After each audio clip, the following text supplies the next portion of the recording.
or should I say welcome back to the Grand Teton Music Festival's Backstage Pass, your once a month invitation to gather everyone who loves and supports this festival, reconnecting our musicians, our friends, our supporters, and welcoming anyone who's drawn to be part of our GTMF community. So this is season 2, and we're creating this platform in alliance with GTMF's new On Location series, which features our musicians performing in their home cities each month. You can watch the On Location concerts by going to our webpage or finding us on social media, and then joining us a week later, which is today, to have a backstage pass experience of getting to know those musicians and of just hanging out with us. My name is Eva Cappelletti Chao. I'm a violinist, and I have been coming out to Jackson Hole, except for last summer, for almost 20 years.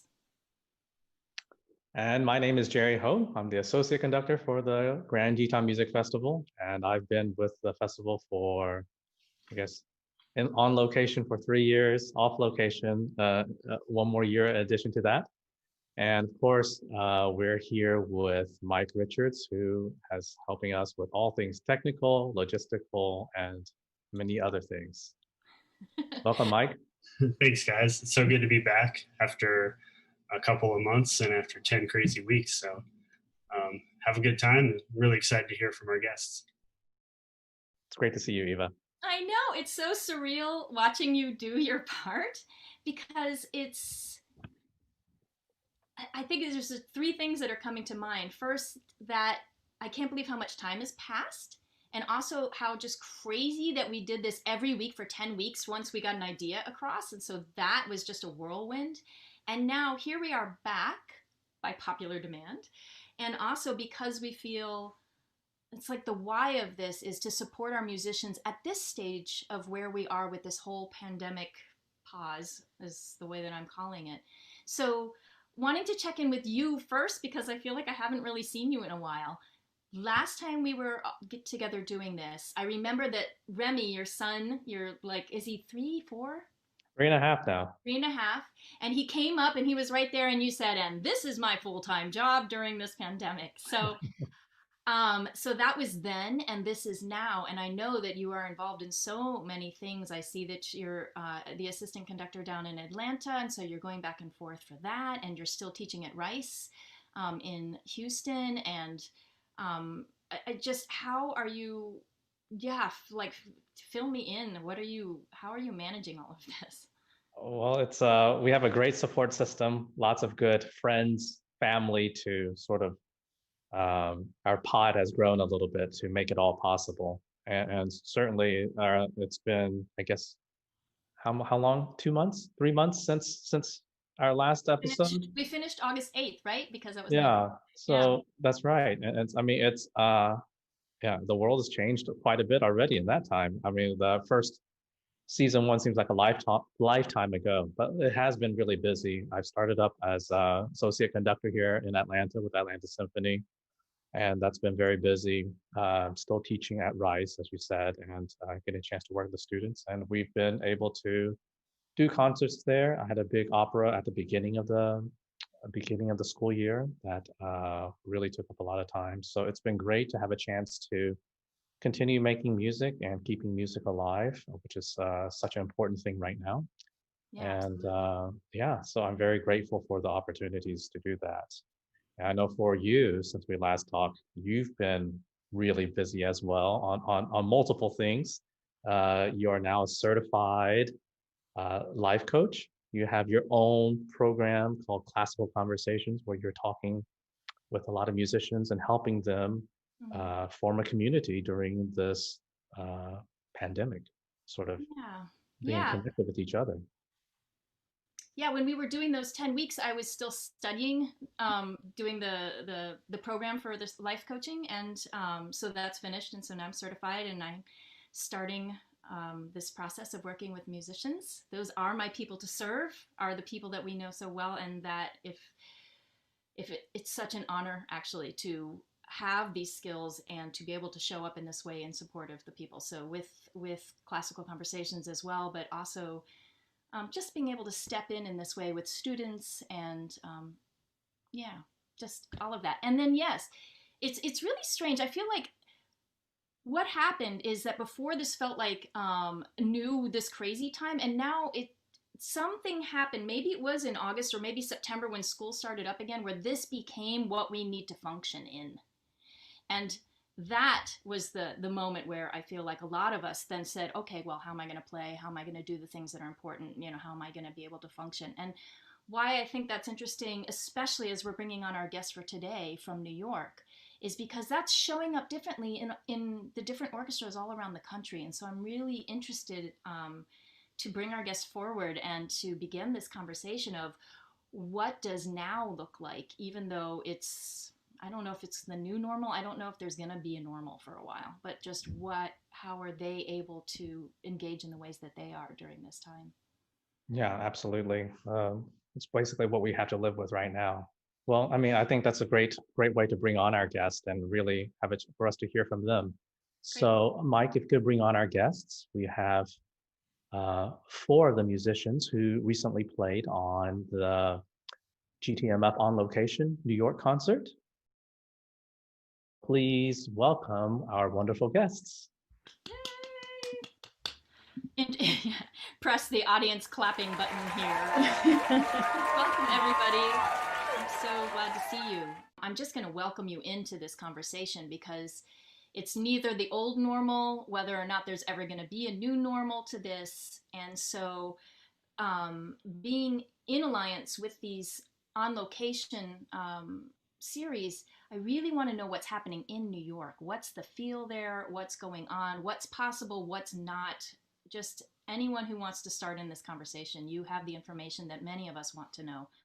I think it's evolving, and there are 2 different levels. There's the level of what we all read about in the media, and then there's also the level of just what precautions you decide to take for yourself and what your level of comfort will allow. So there's always kind of 2 levels at play there. There's of course, the public response and the information that we have from public officials, which is terrific. And then there are decisions that we all have to make for ourselves or for those near to us to keep everybody safe. Yeah. Yeah, we've had, I think, are we the only ones in this group that have 2 school-age children? So that kind of adds a new level. I mean, Eva, you do too, but I'm saying like in New York City. New York, yeah. Right. And is it all online for them, or are you? So what happened was that they had started with a hybrid model. And then on this Wednesday, they just said, okay, everybody's going remote. Yeah. So that, I know it's really hard because, this is the largest school system in the country. I think it maybe, and we have, the guy running it actually came from Houston, where I think Ling Ling is now. But it's been kind of a mess because it's such a big school system. So that adds yet another element of just like, okay, what's going on? Yeah. Mary, what is New York like for you? Like, what are the things that are in play right now most prominently in the way that you're navigating your days? Well, I'm riding my bike a lot. That's how I get around. I feel really thankful that we have a governor and public officials that take this really seriously and are really clear about what we should do and what we shouldn't do. And I agree with Paolo that there's this, okay, then you make that decision on your own. Okay, so how are you going to deal with this? Are you going to just take the subway or not take the subway? I try to ride my bike. I find, practicing is more like a meditation than it usually is. And I have 2 grown sons, and they're both, in their early 20s, and one's 24 and 19, and they're both living at home, which is really a blessing, but also, and I know it's also going to be the last time they're going to be at home like this. So I'm enjoying that part of it too. Yeah. Yeah. So did you ride your bike to the On Location performance and all that, or was that? I think we drove, didn't we, Mary? Didn't we drive? Well, yeah, Bruno drove me home, and that day, no, you know what? That morning, you guys were caught in traffic. Oh, right. Yeah. And so I took the subway there that morning. But yeah, usually I'm riding around like the Wicked Witch of the West with my viola on my back. With your viola on your back. Yeah. Yeah. Yeah. Wow. Ling Ling, what about you? I was riding my bike a lot also when I was in New York. So I left right after our recording, actually. I went and camp quarantined in Marfa and Big Bend, tested negative, and finally visited my parents for the first time in 6 or 7 months. But in all of that time, since the pandemic really hit, I had only had 2 freelancing jobs. So it was looking really, really bad for the freelancing scene, as well as seeing all of our beloved institutions of music, having all of them shut down essentially. But it's been really amazing to see how adaptable the city is. As I was leaving, there were more opportunities opening up for outdoor concerts, differently spaced things. It was really exciting, ingenuity, and like what we will do to keep expressing and doing the things we love. I think, at least from our personal perspective of the Met Orchestra, it's been very difficult. Just seeing the opera closed, and every time, I mean, it's almost to the extent where I still can't listen to opera because it makes me sad, that it's very painful. It's that we're not in there playing for our audiences and sharing this music that's just, all of it is so spectacular. We need to expand our horizons. We need to figure out how to make it possible. Well, I do notice in New York, and probably we all have this experience, is that the larger the institution, the more they are paralyzed at this time. Yeah. And I think that what's happening now has its positive aspects. And I think it makes, and whether or not our institution is going to be flexible enough to think outside that box, that's still a question. But I would say that as Met Orchestra musicians, we've been really trying to get out there in our community in ways that make sense on a smaller scale during this time. Like the people in assisted living in old folks' homes across the country have basically been in solitary confinement during this time. It's horrific, and basically a lot of people are not thinking about this. And so we've tried to bring ourselves in virtually to serve people, just one-on-one visits and things like that. And that's an ongoing thing. And there's this possibility that our Beethoven trio, thanks to the generosity of Grand Teton Music Festival, will be streamed on December 11th during a virtual supper at a city-subsidized assisted living place on the east side of Manhattan. And so we're really excited about things like that. And I think we're all trying to be more flexible than our institution is being right now. And so that could lead to positive things. Mm-hmm. Not sure yet where it will go, but that's my take on it.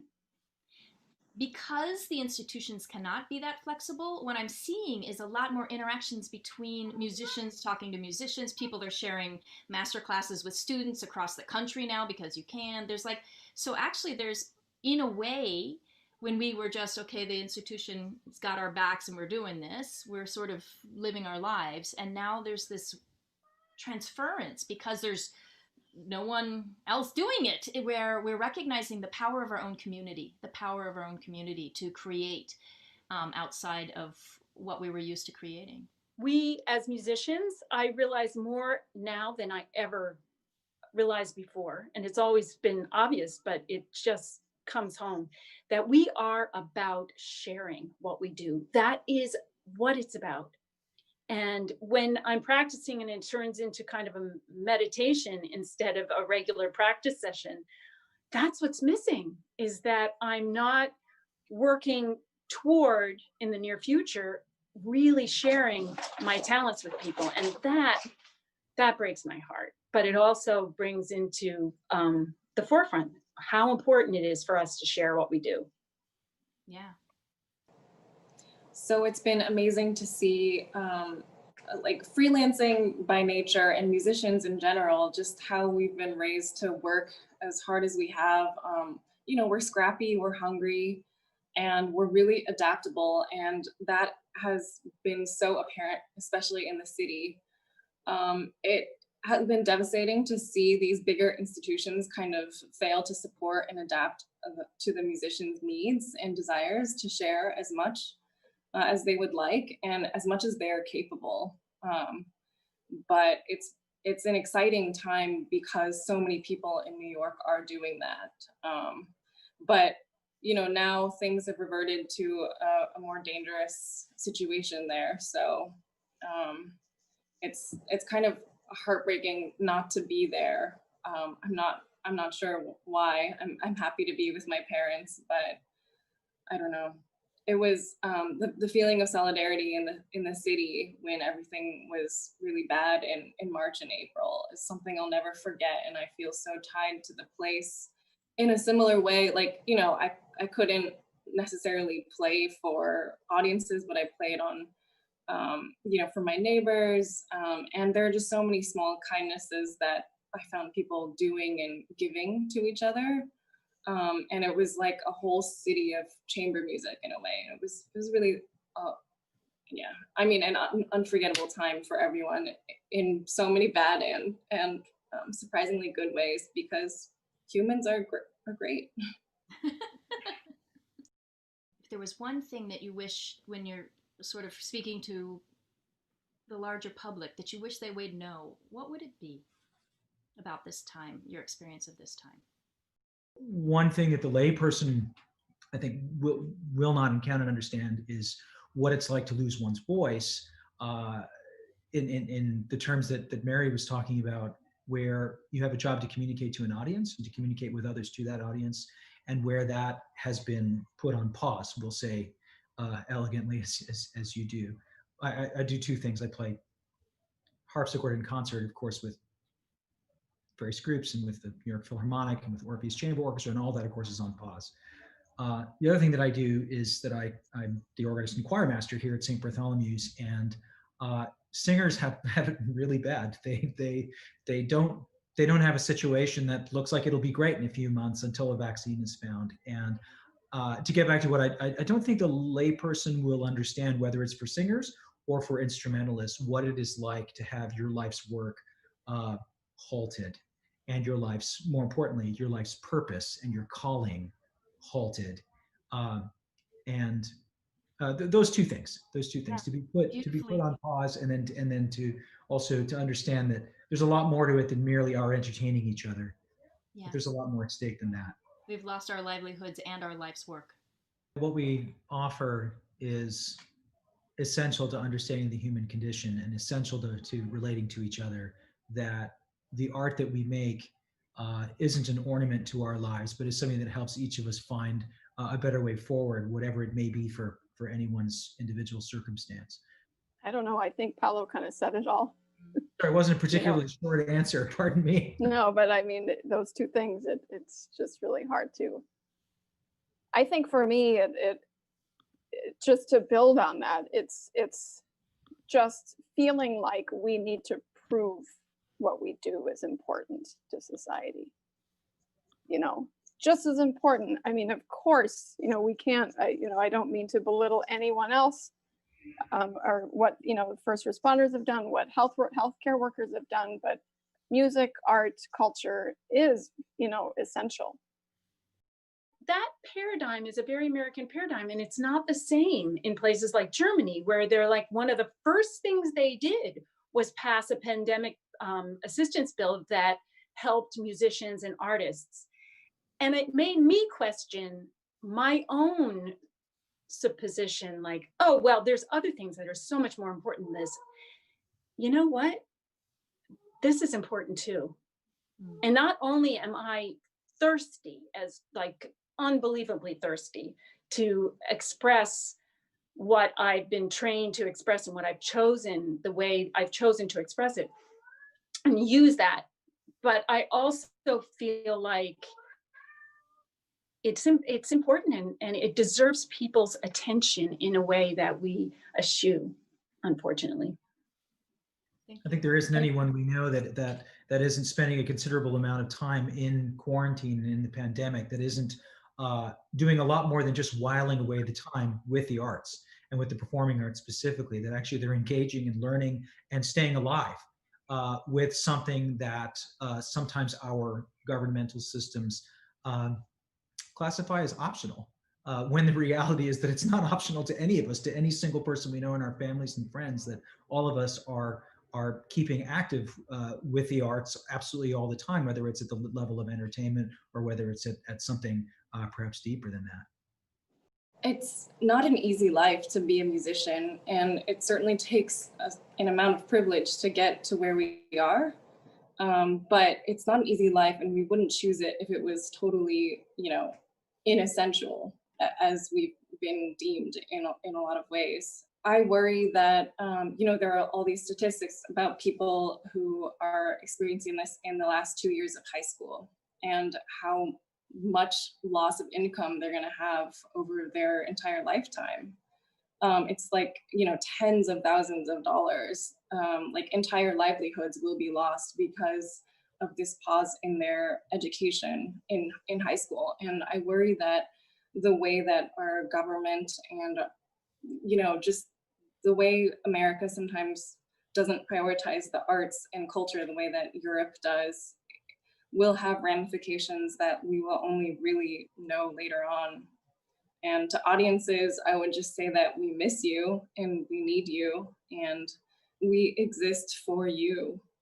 And speaking of audience, Ling, I just want to give just draw attention to that we have an audience here, as Mary was saying, to share in this experience, to hear your words, as we are all here to communicate. They're here to listen to what your experience is. And so we have Charlie Duvall, we have Chris Millard, Dave Williamson, we have our new CEO, Emma, we have Linda Hurwitz, we have Nancy Hoffman and Pam Jones. So all of you, we're grateful for you being here to be part of season 2 and hear from these musicians.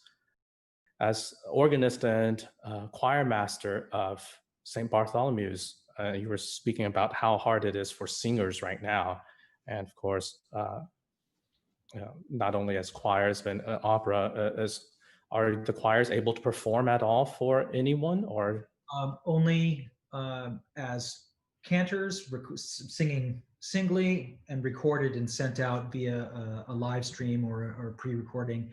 And then we've shifted to do all pre-recorded choir, which is often called virtual choir. I dare say, I'm not sure there's anything entirely virtual about it, whether there's any virtue in calling it virtual, but in any case, it's all pre-recorded choral music that we've shifted to. There's a couple things that we've transitioned to here where we can't really have a public congregation safely. And so everything is done via live stream with a few people in the building. The organ playing happens live, and then the choral music happens pre-recorded. I see. Well, we have some clips of your choir. I record a guide for the choir, and I make a kind of a guide video that has this particular piece is accompanied that we're going to hear. It's the Te Deum in B flat, the first few seconds of it, by Charles Villiers Stanford, who's a 19th century Dublin-born composer. He taught at the Royal College of Music, and he taught an entire generation of composers we all know in London. The choir records their parts singly at home, and then they're edited separately, video and audio, and then brought back together in the format that you're going to hear now.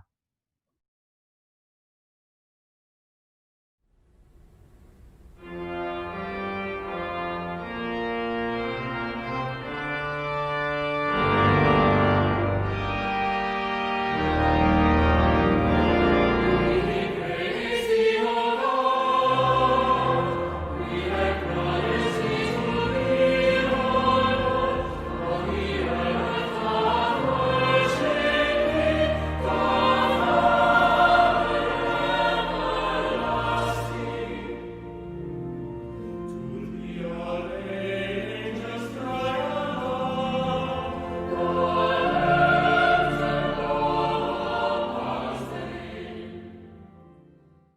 So the choir records from home. Those are all pro singers. And so what I've tried to figure out a way to do is to save the livelihood, or some small portion of it, let me be frank, some small portion of their livelihood, by continuing to be able to offer new choral music every single week, and coming up through the holiday season, lots and lots of music offered that way.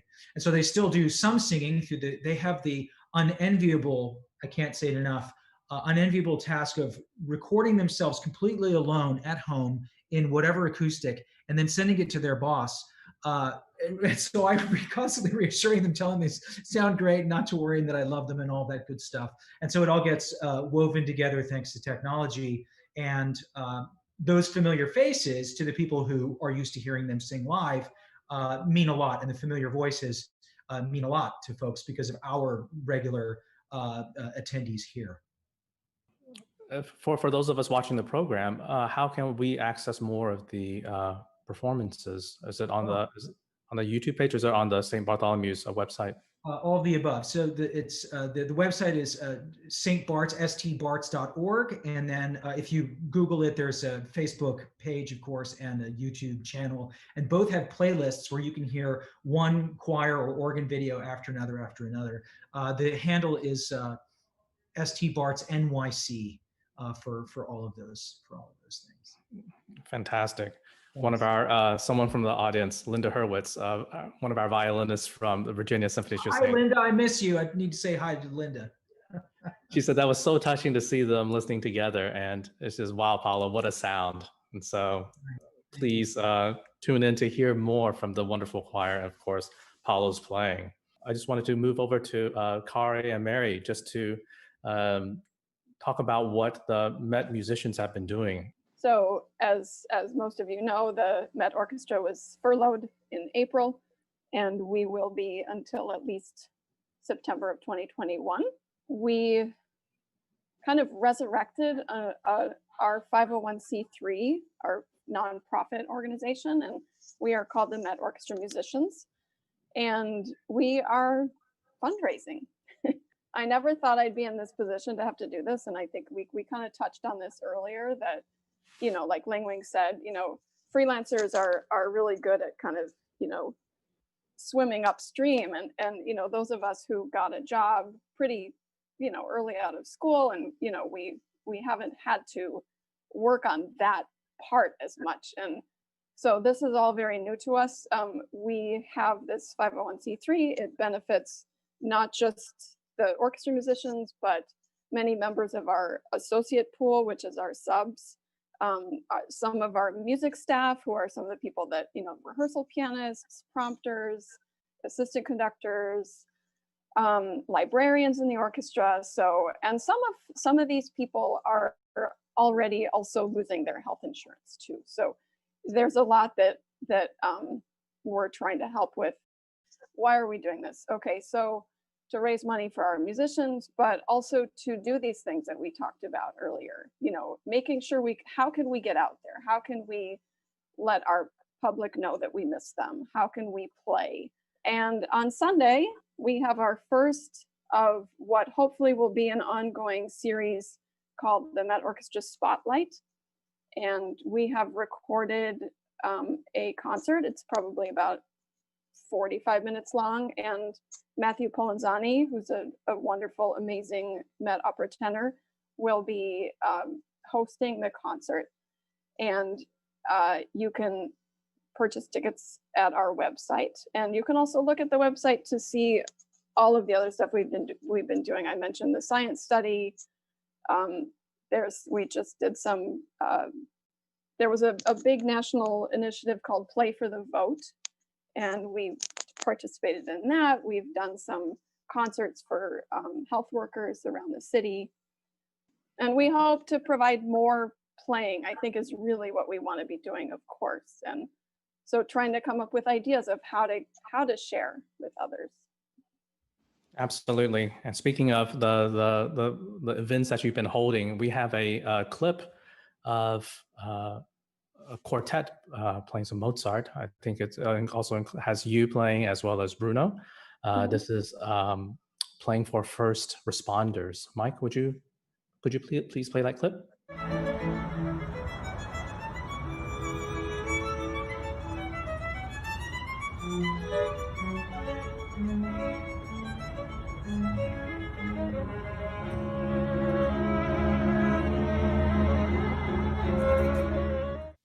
So the way that worked, it's kind of cool, is that the hospital had a lottery that you could enter. And then I think, it was such a small space that there were maybe 10 people that won the lottery and that got to come to the, to the afternoon little concert. So.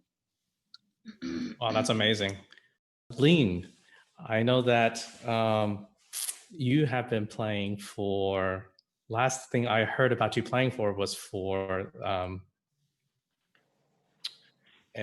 here in Houston. Well, I'm not in Houston, but there in Houston for the expansion of I-45, and it was to sort of as an activist, to draw awareness to what was going on there. And I know that sort of music as social activism is really important to you, and just various causes. And so I didn't know if you want to speak about that little project and other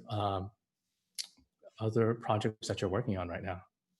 This was a grassroots organization that I had been following on my social media for a while, and some of our great friends that we have in common started this kind of concert series to raise awareness for the fact that we don't need more highways in Texas.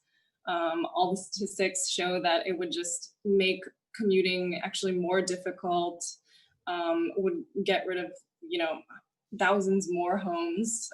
It's just a terrible idea, and electric cars are going to be the future, and that's going to be as big a shift as why do you want to build carriages when cars have just been invented for horses?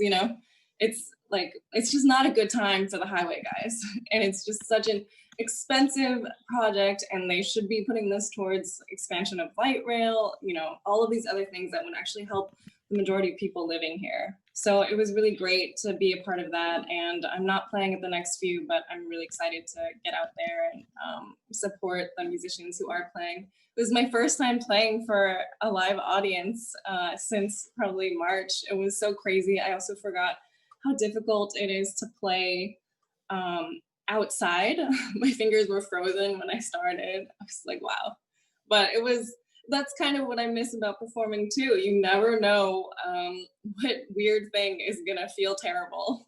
And it's a thrill. That's a good way to say that.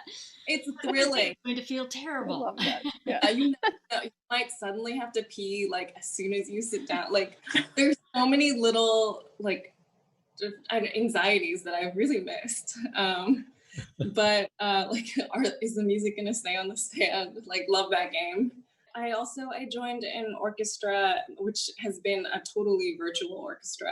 I have no idea how many months ago, because time is not a real thing to me anymore, but it's called Polaris, and it's all about equity and kind of having a good representation of actually the people who are in the United States in the orchestra. So it strives to be comprised of more people of color, and to play more people of color, Black people.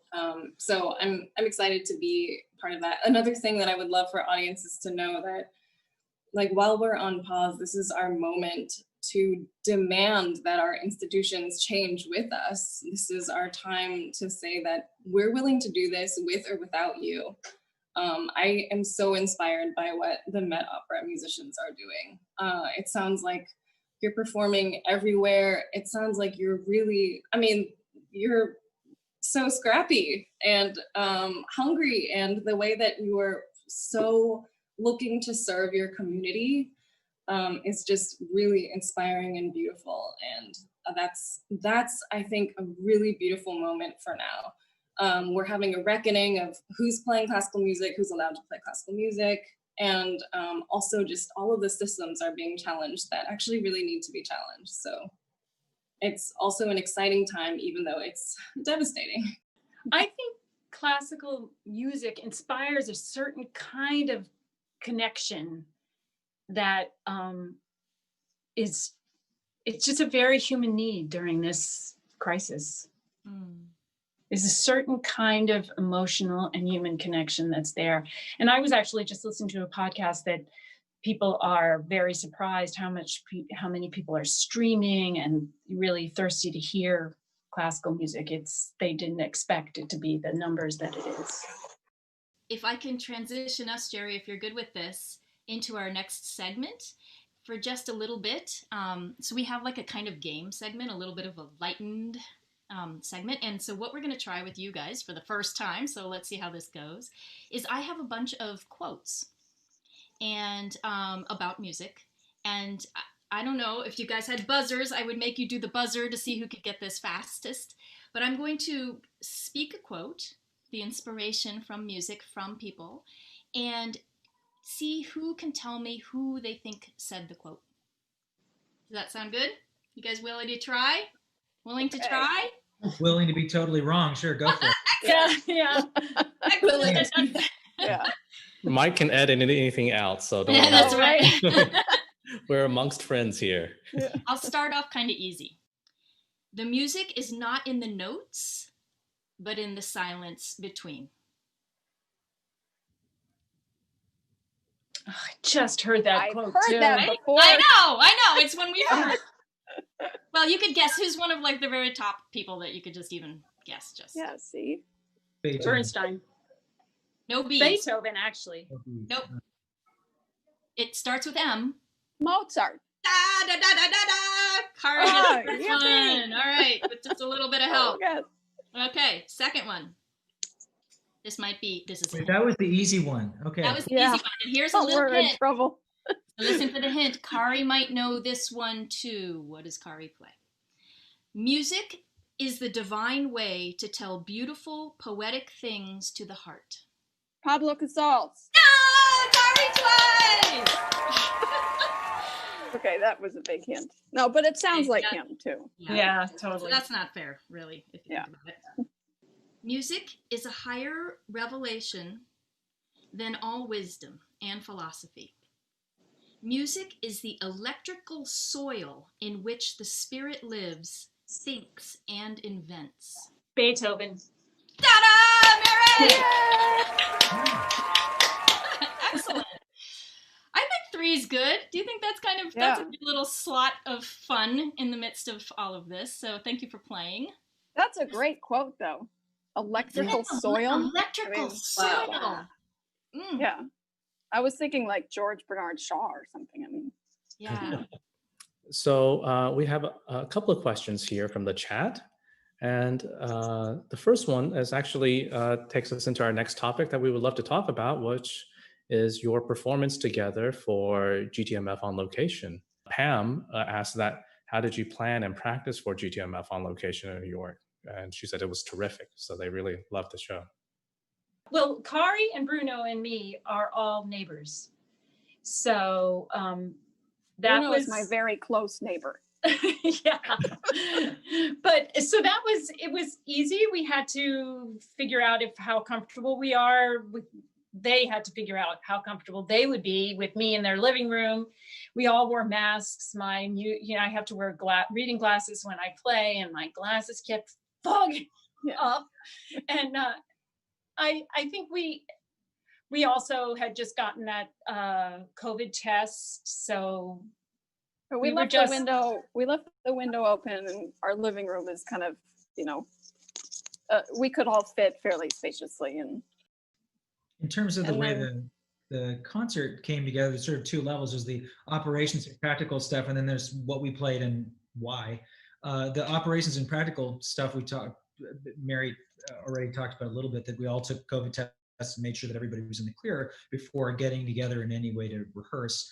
On March 15th, the last Sunday before COVID really shut everything down in New York City, Ling Ling and I were actually supposed to play together here. There was a program of music that was going to be for choir and chamber orchestra that was going to be repertoire by Handel and Haydn. And that all got put on hold. And now several months later, when Richard Brown and the other Grand Teton Music Festival organizers were figuring out, well, with a number of musicians, festival musicians living in New York, what venue could there be for New York? And so St. Bartholomew's came up as an idea, and hence the addition of the harpsichord and all of that. In terms of when we practiced and when things got put together, Ling Ling and I rehearsed.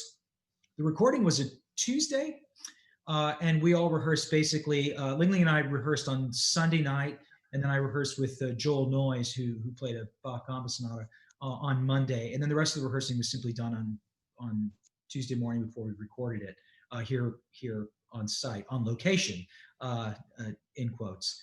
In terms of what pieces got played, I proposed the Gamba Sonata sheepishly, thinking, well, I don't know if that'll ever happen. And Joel very enthusiastically wanted to play it. It's a piece I very much wanted to play. All of that I would dial up even more. I even more sheepishly proposed the idea of doing Tonya Koh's Still Life Crumbles, thinking that, well, if anybody wants to do it, it's probably Ling Ling. And she was game, and it's a piece I have very much wanted to learn and to do. And Tonya Koh is a terrific composer. And so it's the first time that I got to play it. I think the only other thing that I definitely don't want to forget to say is how profoundly grateful I am to be able to make music with these folks specifically, but also for the opportunity to do so from the festival. First playing, I think any of us has really done since March, at least of chamber music, for speaking for myself and maybe for some others. I think Joel was saying the same. And I have so much gratitude for this opportunity to do so under these circumstances. It's been I would second that.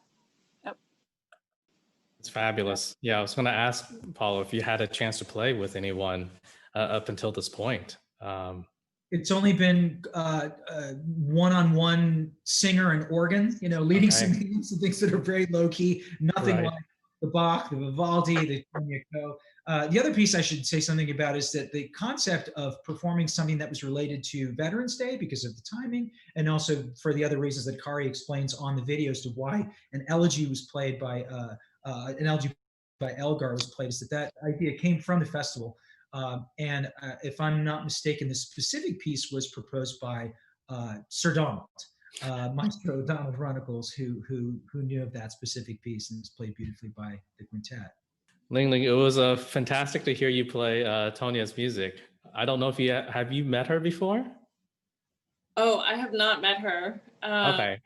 I had not worked with her. I had not heard of this piece. I've only played with harpsichord once before. I was really nervous because I was like, do I even know how to play with people anymore? I was like in my apartment, like testing how fast I could respond to hearing things. I was really afraid that I lost, chamber music chops, things like that. And I didn't realize until I was in the church how still I've gotten. Nice. Hi, Bruno. You're a little early. Did you bring enough for everyone, Bruno? Sorry, Ling Ling. He's a little early. My bartender has not arrived for whatever reason.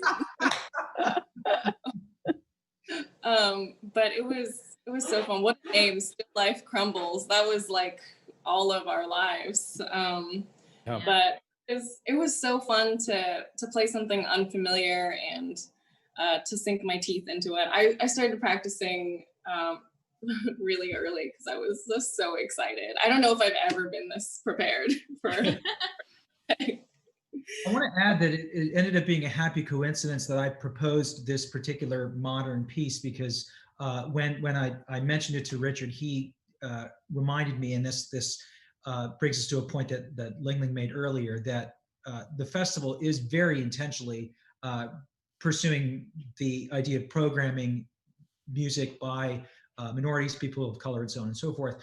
And that in this case ended up being incidental. It's an awesome piece that I thought no one's going to say yes, so let me propose it. And everyone very enthusiastically said yes. And as far as we can tell, the audience watched it from beginning to end. So it's a great piece. Yeah, bravo to you guys. It was beautiful. That's very kind. That's wonderful. Yeah, Linda was wondering if you could tell us give us just a little bit more about the piece. Instead of playing upon the obvious differences in the sound worlds of the harpsichord and the violin, then instead she wanted to find some sort of commonality and the conjunction of the two instruments. And that's some of what she works with in the piece. A lot of the figures are in fact motives that disintegrate or that crumble or that pull apart. And the end of her wonderful program note also in a way kind of like disintegrates itself. The program note itself does, where she talks about the crackling and the unpredictable crackling of autumn leaves, which also made it a perfect piece for the season in which we were playing it. Fun to put together. It's about 7 minutes long. There's not a whole lot of extended techniques or anything like that, but it's just a wonderful new piece for the repertoire. It's from 2012. She teaches in London, having graduated Cornell with a PhD, and before that Eastman in Indiana, if I'm remembering correctly. And she's also the winner of a Guggenheim Fellowship in 2018. No, Tony is a friend. I knew her from my time at Eastman, so I was thrilled. Oh, great! I was thrilled to see her piece, and I thought it was a fantastic choice. Oh, I should let you talk about it. That's great. No. The small world of musicians. The small world, isn't it? I know that we were thinking about playing a little bit of that. Do you guys still want to hear a little bit of it? Mike?